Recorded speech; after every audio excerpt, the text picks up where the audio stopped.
talk then is about a mechanism that centralizes group dynamics in communication. I think it fits in with the talk, though we kind of joined too late to really build the connections properly, but much speech harm happens at the level of groups, as is obvious for slurs and dehumanizing language. Those harms underlie the themes of the workshop, though they're not explicit there. So silencing is obviously one of the harms, right? And silencing can happen at an individual level, but also happens at a group level, with groups who are marginalized not having their voice heard. Furthermore, battles over free speech also arise indirectly from the harms. It's speech harms, as others have said, that really form the justification for speech regulation, and hence the pull away from it. We're going to concentrate on this group side of things, and also try to develop an account in which there's a different way of looking at harms. I don't know to the extent to which we'll get to that latter part, but basically the idea is that harms will be associated with the practice. And this is a fairly standard move, and thus needn't depend upon speaker intention. So idealizations do a lot of things. We had Elizabeth Camp's wonderful talk yesterday, talking about insinuation, which can be masked by an idealization of transparency. So insinuation is a conversational tactic, allowing a speaker to deliver a message but avoid responsibility for it. This was actually Elizabeth Camp talked about this Liam Pinker work. One of the kind of hallmarks of insinuations is that they allow for plausible deniability, and we had this discussion. Elizabeth Camp raised the idea of plausible deniability. So the interesting point here is that plausible deniability, it often involves claiming that one thing is the message, when in fact the insinuated message is primary perhaps in terms of the speaker purposes in many cases. Idealizations, somewhat relatedly, mask dog whistles. And there's this classic quote that you've probably all seen on multiple occasions from Lee Atwater about the transition from using explicit slurs to essentially dog whistling. And this talk can be seen as, okay, so Atwater said we have to go from bullhorns to dog whistles. Trump said, let's go back in the other direction. And this talk mirrors that in some ways. Okay. I'm rushing a bit because we're trying to get through an entire book in about 30 minutes. So, not quite going to work.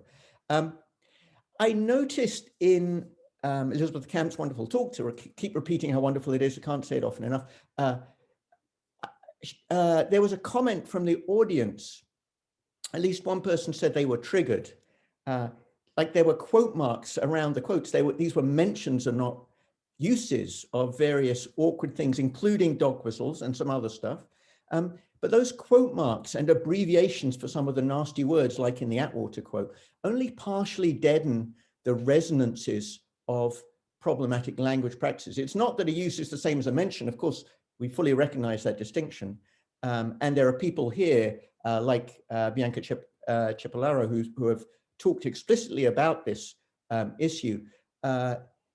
There's a mysterious force, or at least it's mysterious from the point of view of some theories of quotation, that allows certain types of expression, let's call them bullhorns in general, to hyperproject beyond quotation even.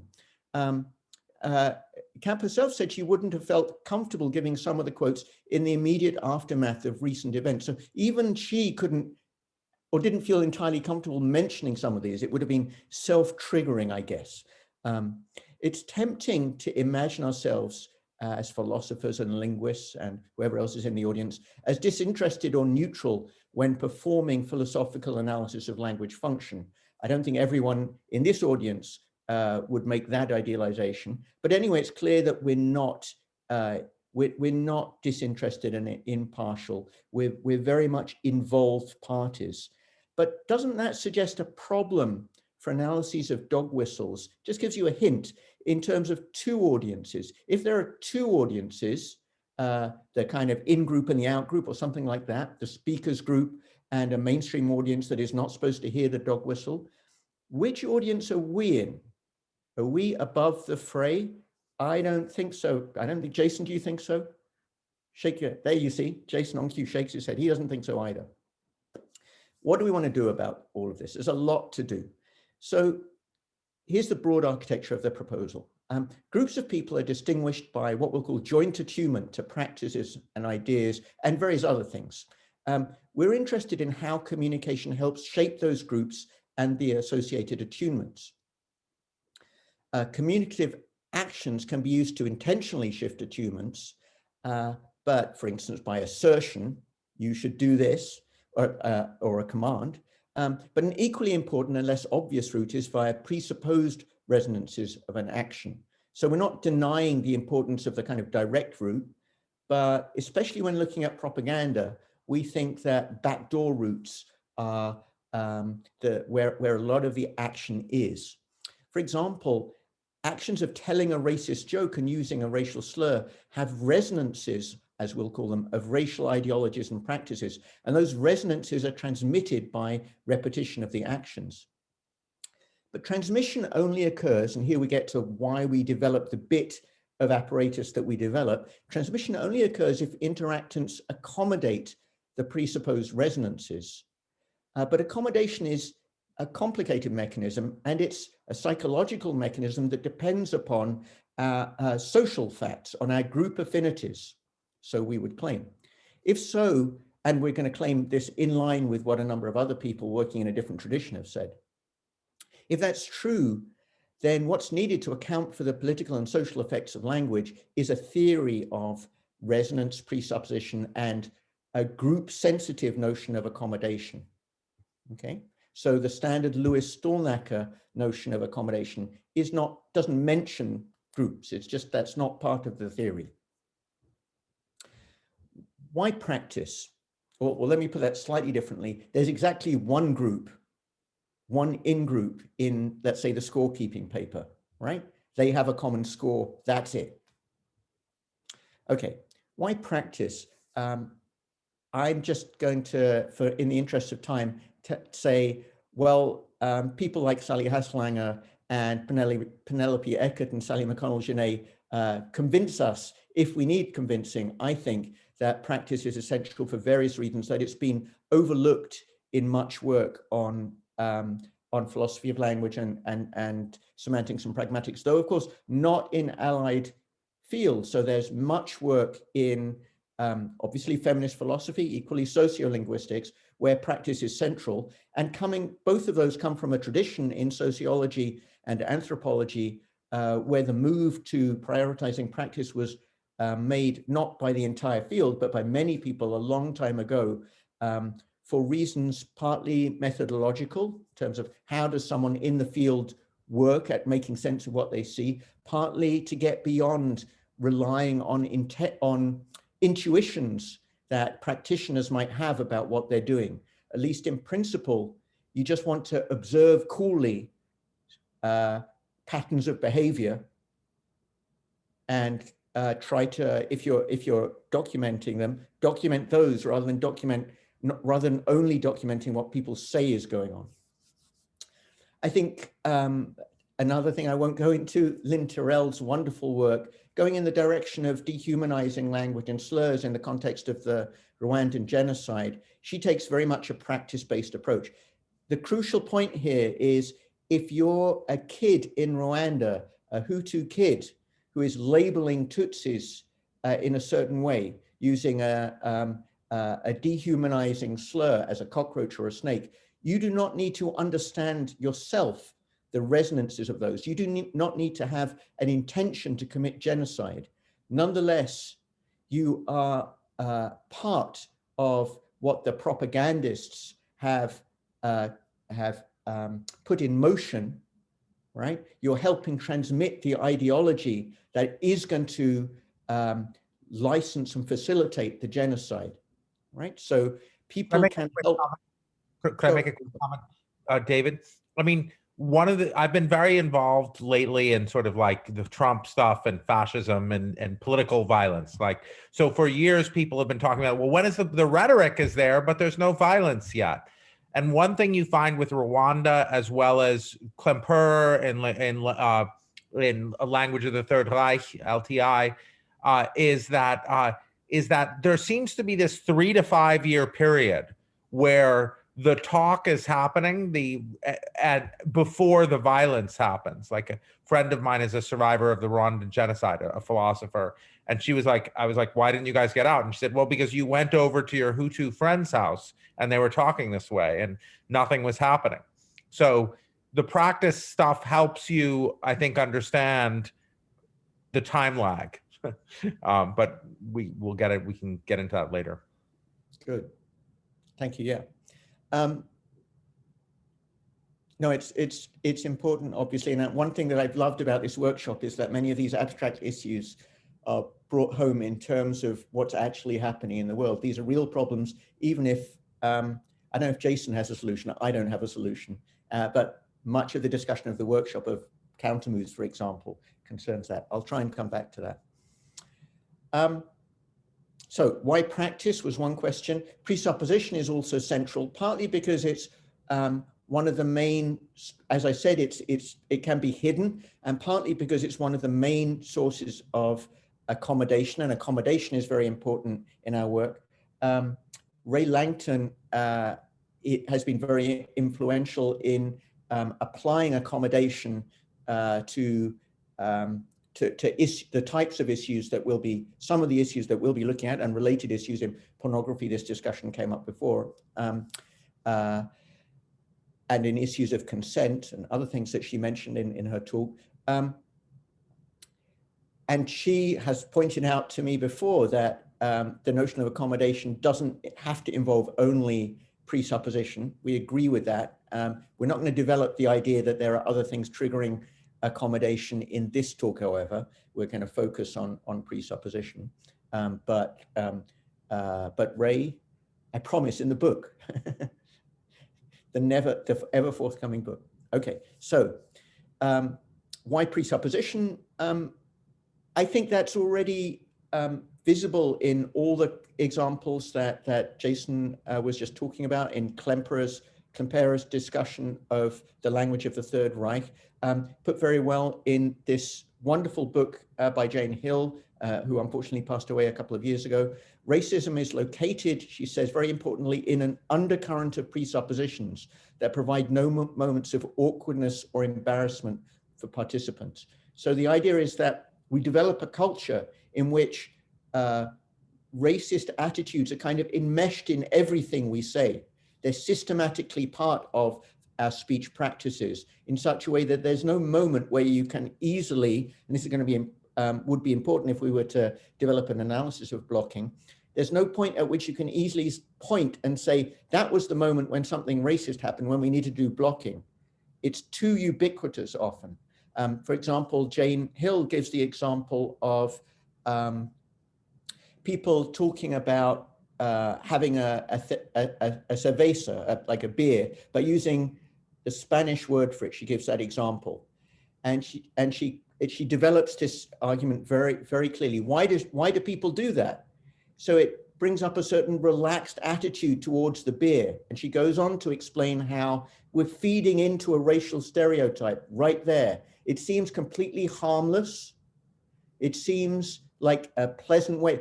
And it's like, why are you getting down on us? I just said, we go and have a few cervezas. And it's like, that's her point.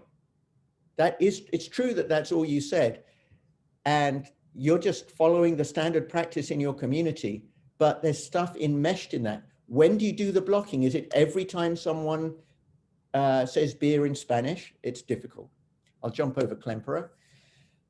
But the Klemperer example involves presupposed practice that we have here involves presupposed practices. The way that people talked for example, prison guards talked about human remains as if they were just industrial products, right? So there are presuppositions associated with their way of talking that involve the practices of treating human beings and dead human beings, right? Those presuppositions are quite subtle. And the link to political violence is when you talk about someone in a way that would legitimate violent practices against them, that eventually will become justified. Right. I'm sure you're all loving having the backseat driver here, helping us steer our way through the talk. People can be attuned, I said earlier, to practices and ideologies. That attunement could be dispositional. We could have a tendency to do certain things, but it could also be emotional. And I think that's very important, that the resonances of an action can be emotional resonances, and they can help shift our emotional attunement. And they can also be doxastic, as in the standard Stornaker-Lewis approach. Dispositional attunement to, let's say, the practice of telling sexist jokes does not require particular beliefs about gender. It often accompanies particular beliefs about gender, but you often get very strong dissonance where someone who seems to appreciate a sexist joke and has the right, the quotes, right emotional reaction, that is the emotional reaction that's normalized by the joke, yeah, would nonetheless deny that they held the attitudes that were associated with that type of humor, right? So they can enjoy shared diminishment of women. People can enjoy shared diminishment of women without necessarily subscribing to, or at least believing they subscribe, or at least being prepared to put themselves on record as subscribing to associated attitudes. The dispositions of treating women in a certain way, as well as the disposition to tell jokes and be part of the joke-telling context, and the emotional attunement seen in the humor and seen in the disdain for women, those are all presupposed by the joke and reinforced every time the joke is practiced. So crucial for us is that when we think of Lewisian accommodation, we think of, let's say, a presupposition that the speaker has a sister in a definite, like my sister, right? We think of a hearer as accommodating that instantaneously. We move from a state where we didn't know the speaker had a sister to a state where the speaker did have a sister. We want to generalize the notion of accommodation as well as generalizing the notion of presupposition, and allow that presuppositions can be a matter of degree. There can be different strengths of presupposition, and that accommodation can be a matter of degree. So you needn't hear the joke once, cooperate, and become at that point a sexist. Rather, the joke might help shift you. Equally, it might actually end up shifting you in the opposite direction, right? But with whatever shift occurs, it needn't be an all or nothing thing. These attitudes can be changed slowly over time. And it's crucial that propaganda is repeated. If you're wondering why, if you look at Trump's language and find that he's the most repetitive, his language is not simple, by the way, but it's among the most repetitive of any politician. There are multiple reasons for that. It can be rhetorically advantageous to repeat, but repetition is needed because people do not change immediately on the first time they hear Trump. Rather, they succumb to repeats of phrases like crooked Hillary and so on. So we need to recast accommodation. And what's important for us is that we want to take language not principally as just a mode of sharing information, but also as a device for creating group distinctions, us-them distinctions. We're going to create in-group distinctions by sharing and accommodating to the practices and feelings and attitudes as well of others. So we're going to have to recast accommodation to be driven by group affinity, although we're going to allow that it isn't only that. And we're going to broaden the range of what can be accommodated so that it's not just a bunch of propositions, but also dispositions and emotions. So I'm not going to go into the details of this. If you want to know the details, you'll have to go to the talk that we gave 2 days ago. And I think Robin Jeshen is possibly the only one who unfortunately gets to hear this message twice. I'm not sure if she stayed around for it the second time. But here's the basic idea.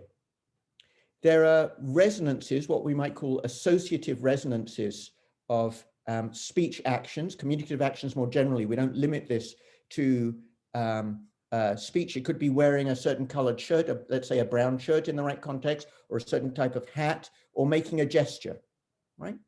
It could be speaking with a certain tone of voice. It could be all sorts of things. A practice is going to be basically a way of looking, a way of modeling a history of actions that we've decided belong together, which we can do statistically. And we're going to call the features that are associated with the practice the resonances. So a feature of context is a resonance of a practice to the extent that it's distinctively found in the context in which the practice is instantiated. One can look at that as a type of probability boost that, so let's say that you hear a sexist joke, that gives a probability boost to sexist practices being in the context, okay? Features then could be sexist practices. They could also be bits of furniture. They could be things that you refer to. They could be all sorts of things. We're going to get at the idea of presupposition indirectly by basically saying presuppositions are a subset of the resonances. They're the resonances that aren't actually caused by the action. So for example, if I make a promise, then I cause a certain commitment to hold, at least if it's not a misfire, right? So the tendency for commitments to be made is presupposed, but the particular commitment that I make by promising will be an effect. So that particular effect will not be presupposed, okay? So the presuppositions will be everything that's not presupposed, and there'll be a matter of degree. These presuppositional resonance here is it's actually a probability, but it's a matter of degree. Something can be a stronger or a weaker resonance. Okay, what's accommodation? It's a type of adaptation, but there are two different models here. The one that probably most people in this audience are familiar with is the Lewis-Stornaker model that I've mentioned before, a model of essentially common ground repair that takes place when a speaker presupposes something or performs some other action that runs contrary to the assumptions made by others about the common ground. But there's another literature coming from the linguist Howard Giles, or sociolinguist and communication studies. He's also in social psychology to some extent. Their accommodation, the term accommodation is used, and this is a large literature. Possibly, I would think it's actually larger than the Lewis-Stornaker literature on accommodation. Their accommodation is seen as adaptation in response to a conversational partner. It's certainly not clear that the notion of accommodation in Giles' work and what follows is the same notion at all, other than having the same term as that adopted following Lewis in philosophy of language. But we want to argue that in fact it's reasonable to bring these two notions together. So Gilesian accommodation involves often mirroring behaviors. It could be physical mirroring, where we actually adopt the same posture as the person we're talking to. It can be adopting the same speech style, for example, similar words, a similar accent. You can see that often as a kind of short-term normalization, but it's also building a common pattern of behavior as part of making coordination more effective. So this normal doesn't have to be normal in the sense of morally appropriate, but just appropriate for the current conversation. This is what we're going to take as our default mode of interaction for right now. However, that normalcy might be only relevant for members of in-groups. Potentially, adaptations that you make in a conversational setting could be denormalizing. So you can react against some behavior that you see, let's say the telling of a sexist joke, with, let's say, stony silence. That was an example that came up yesterday. Or you could, so as opposed to what you're supposed to do, which is laugh, right? So presuppositional adaptation could be normalizing or denormalizing. Normalizing is performed by convergence, taking part in the practices and adopting the same attitudes and emotions as others in the interactional group, denormalizing by divergence. So we want to see Lewis-Stornaker accommodation as a special case of this broader notion of accommodation. It's a particular type of adaptation that's normalizing, matching beliefs to make a speech act acceptable. But in contradistinction to the Lewis-Stornaker model, we want to generalize and allow first that we don't only accommodate the things in Lewis's score, but also dispositions and emotional attunements. We also can accommodate to different degrees. That's not found in the Lewisian notion, and we can accommodate as well as towards. We have a hypothesis here that even though we want to allow that accommodation can be divergent, there's always a convergent aspect to it. We always, let's say that, so there's a classic Giles example. You're a Welsh English speaker talking to someone like me from the London area. You find me kind of a bit reprehensible, like showing off my privilege and all sorts of nasty things like that. So rather than converging by shifting your accent to be more like mine, or maintaining by just holding your accent, you may actually diverge by marking more clearly your Welsh heritage and affinities by strengthening your Welsh accent, right? And this is something that's observed empirically to happen. And there are many examples. If there's time, Jason will tell me if there's time, we'll get to some of those. To treat all accommodation as normalizing accommodation is to idealize away from in-group and out-group distinctions. And we want to say that if a central purpose of language is to draw those distinctions, we shouldn't idealize in that way.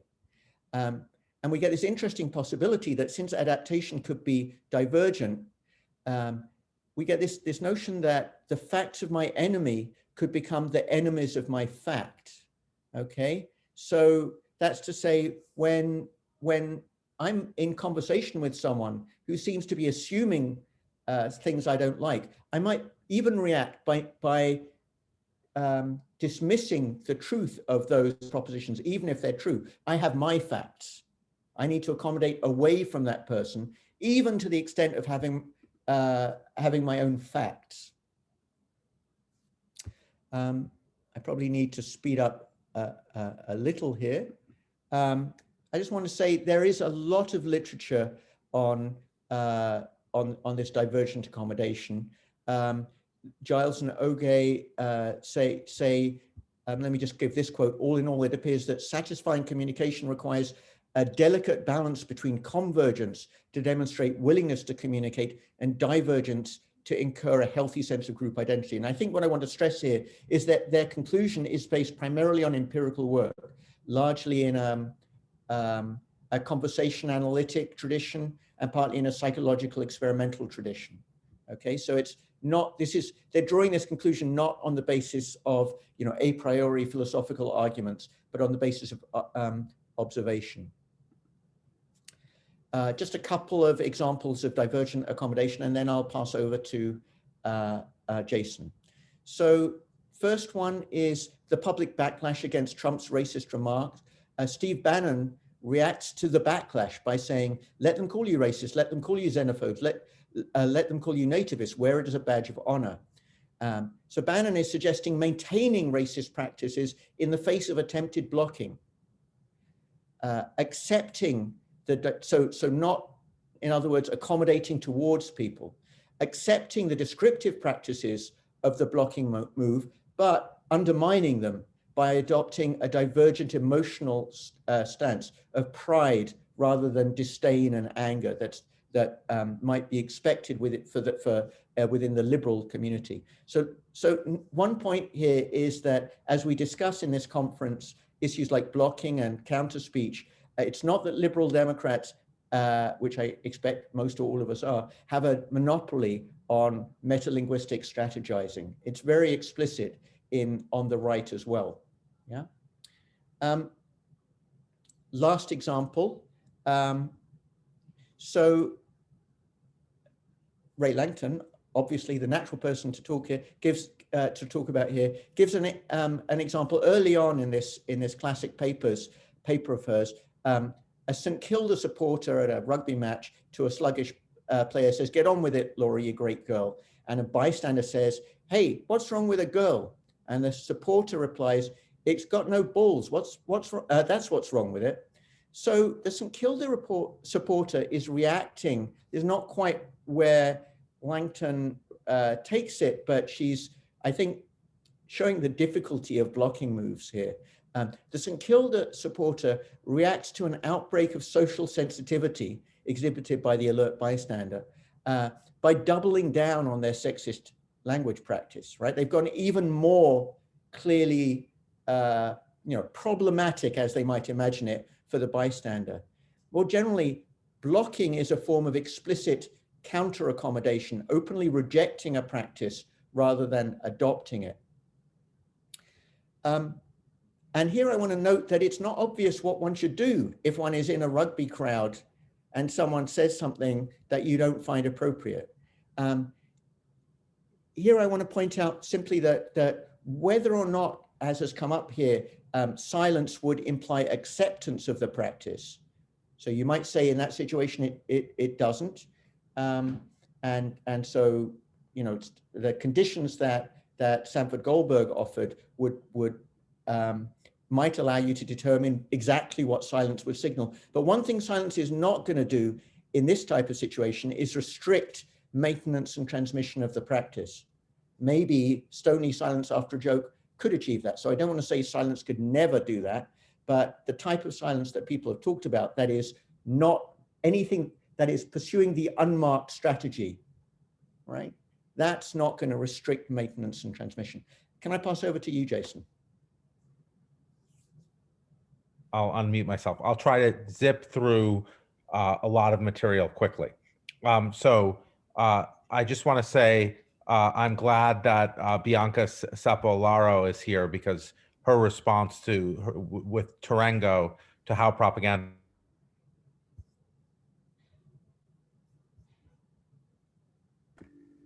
Is it blocked for everyone or just for me? I think it's for me too. I've been trying to get Jason to shut up for several years now, so I'm actually quite relieved. Can you? Okay. Can you hear me now? Oh, no, yes. I didn't say that, by the way. Okay. All right. Okay. Let me just get into it. So this is we want to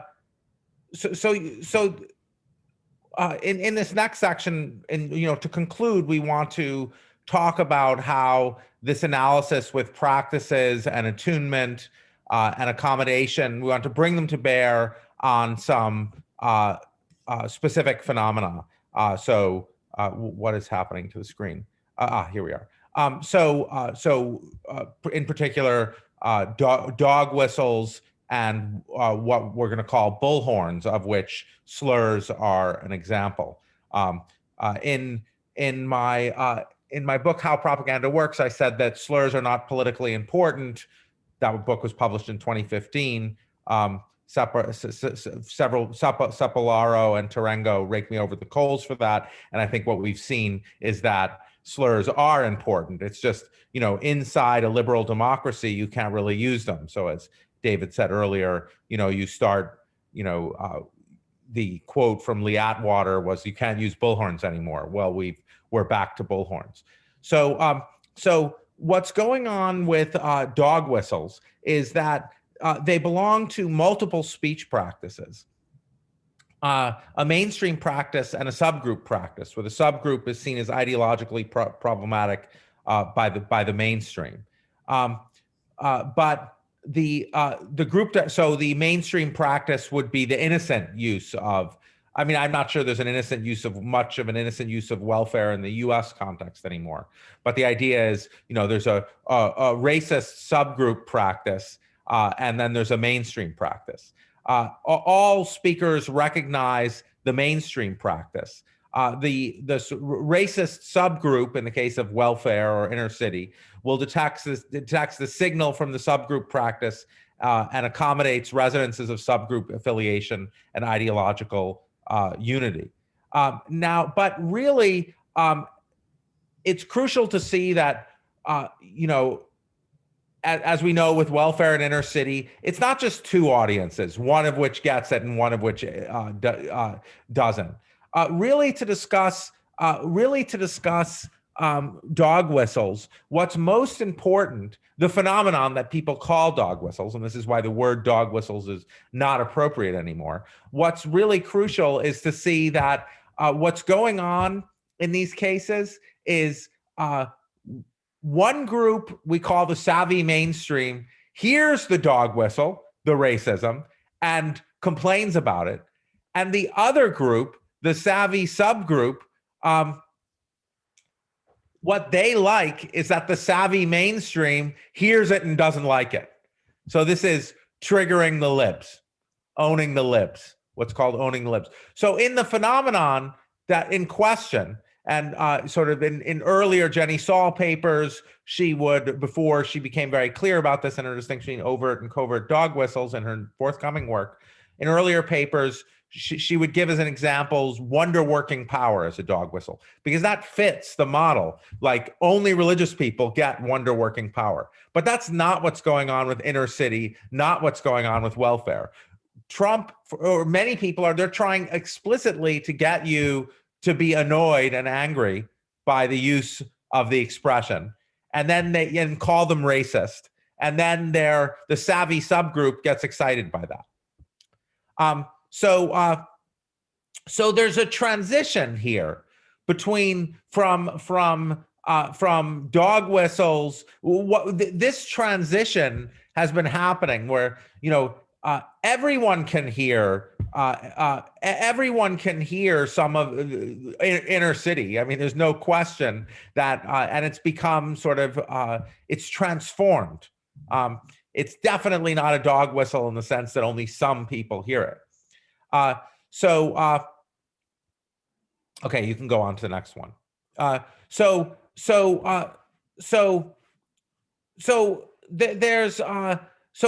one important thing to see is that what we call inappropriately dog whistling is often extremely obvious. We had a question in a talk we gave in Tübingen a few days ago. I can't remember, things are running together, but maybe it was late last week, where someone was writing their dissertation on Trump, a postdoc maybe was working on Trump speeches. And she said, when Trump is explicitly talking about his policies for Black people, like funding for HBCUs, historically Black colleges and universities, he actually uses racist dog whistles. He says, there's a crisis in the inner city, so I'm going to give the inner city lots of money by funding Black universities.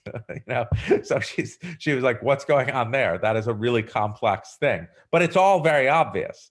But then slurs, slurs, but nevertheless, there's a distinction between slurs and dog whistles, and between words like inner city or welfare and dog whistles and slurs. And this is actually brought out really well in the Sharango and Sepolaro dialectica piece, where they emphasize this. Slurs are part of one sort of on our ontology. Use of an go back, David, for a second. Well,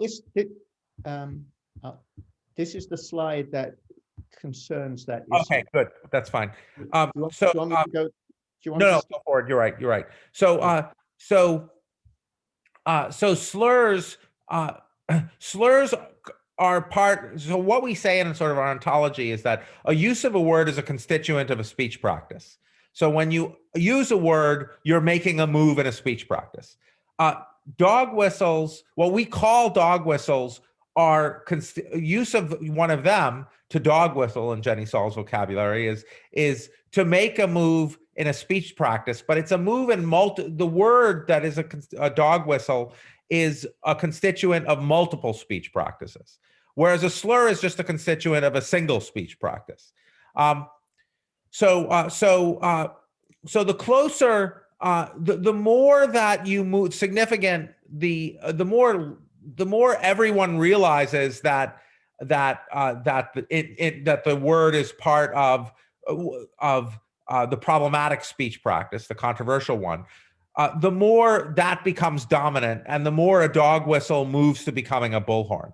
And the closer it is to a bullhorn, the lower the plausibility of denial. And then you get into what's going on now, where you don't have plausible deniability, you have gaslighting. So I think this is a point that Turango and Sepolara's reply piece brings out well. Eric Swanson makes it explicitly in Slurs and Ideology, because a slur is only part of bullhorns, generally, of which we include slurs. They strengthen ideology in a very dramatic way, because they make manifest the speaker's consent, as Swanson says, to endorsement of the ideology. On our account, a non-reclaimed slur is part of a speech practice that performs a range of actions, which include denigrating the targeted group, and achieves that because strong presupposed resonances. Okay. So here there were like a set of this goes back to there was a set of objections to treating what we do in our account. We do end up, so Turango and Sepolara, among others, among Justin Koo and Jenny Saul, say you can't explain dog whistles using not at issue content, presupposition, and accommodation, because so someone like Sepolara, of course, has a presuppositional theory of slurs. So she wants to say, you want to use this for slurs, the presupposition and accommodation account, but you couldn't use it for dog whistles, because slurs and dog whistles differ on the, because one is always there, and so it's presuppositional, as with slurs, but with dog whistles, it's only sometimes there. So that hence Sepolaro wants to say slur presupposition is the right framework for slurs, wrong framework for dog whistles. Is that correct, Bianca? Yeah. And so we respond to that here by arguing that no, really, it's once you have speech practices, then you can see that dog whistles are part of multiple speech practices.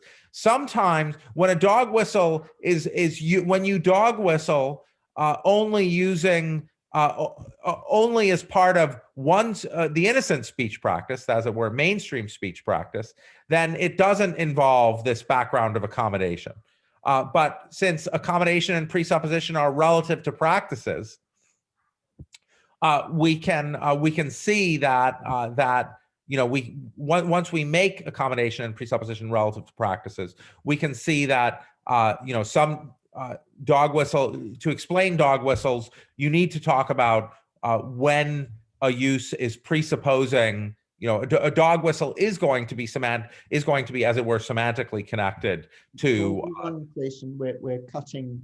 Okay, yeah. All right. So let me just very quickly address something that our framework responds to, is designed to respond to.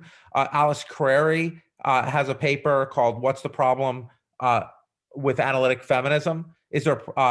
Where she criticizes Fricker and my account and how propaganda works, because she says on the grounds that she says these Fricker and Stanley both make the same error in putting out, propaganda muddies the water. So therefore, there's this speech situation that's non-muddied. There's a speech situation that doesn't involve emotions, doesn't involve the so-called clutter. And so there's this ideal of neutrality. And similarly, Fricker's account of epistemic injustice suggests there's a pure epistemically just situation. And by giving you this framework where presupposition involves attunement to practices and emotions, we hope that we're making clear that we're not committed to this ideal of a neutral discourse situation. Okay, so and you can do the final slide.